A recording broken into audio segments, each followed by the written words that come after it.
आणि बंधूंनो, मी तुम्हाला एवढं सांगतो, पाण्याच्या बाबतीमध्ये तुम्हाला मी आज सांगतो, 5 टीएमसीची योजना तुमची आपली मंजूर केली.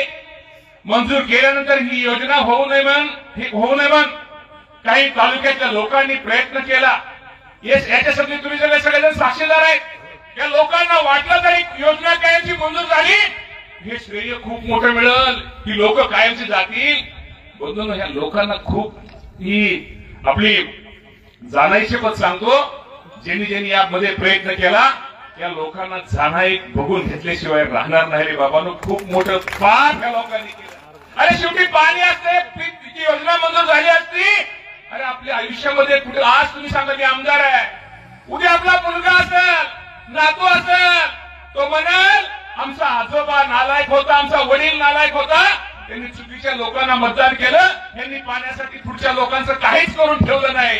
ही बंधूंना खंत माझ्यासारख्या कार्यकर्त्याला आहे. मी पण 22 गावातला शेतकरी आहे, मी पण प्युअर शेतकरी आहे. शेतीमध्ये काय असतं, शेतीचं उत्पन्न नाही मिळालं, त्या उत्पन्नावरती माझ्या आपल्या शेतकऱ्यांच्या घरातलं लग्न असतं, पाईपलाईन करायची असती, विहीर पाडायची असती, कुणातरी आरोग्याचं दवाखान्यामध्ये ऑपरेशन करायचं असतं, तर हे शेतीचं उत्पन्न जर वाया गेलं तर त्या कुटुंब प्रमुखाचं काय अवस्था होत असेल, घरामध्ये एखादी भाऊजाई काय बोलत असेल. अरे हे जाणणारा कार्यकर्ता माझ्यासारखा कार्यकर्ता आहे. शेतकऱ्याचं दुःख काय आहे, त्यामुळे मी तुम्हाला एवढंच सांगतो, अजूनही आपण मी जरी ती योजना आपल्या तुम्हाला सगळ्यांना माहित आहे, योजना कॅन्सल करावी म्हणून माझ्यासारख्या कार्यकर्त्याचा सोलापूरचा पालकमंत्री म्हणून माझी जिवंतपणी प्रेत यात्रा काढली गेली. मला जिवंतपणी त्या उजवीमध्ये बुडवलं गेलं. मला त्याचं दुःख नाहीये, परंतु योजना खूप मोठी योजना माझ्या इंदापूर तालुक्याच्या शेतकऱ्यांसाठी बंधूंनो होती.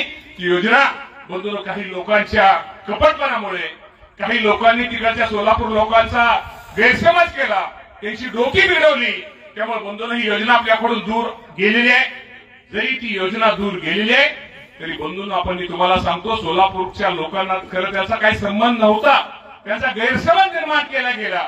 परंतु भविष्यामध्ये आता मी एवढंच तुम्हाला सांगेन, या 22 गावाला आता एक नवीन योजना आणण्याचा प्रयत्न माझ्यासारखा प्रयत्न करतोय. कुठनं आणायची, कशी आणायची, केव्हा आणायची, कुणाकडून आणायची, तुम्ही आता माझ्यावर सोडून द्या रे बाबांनो.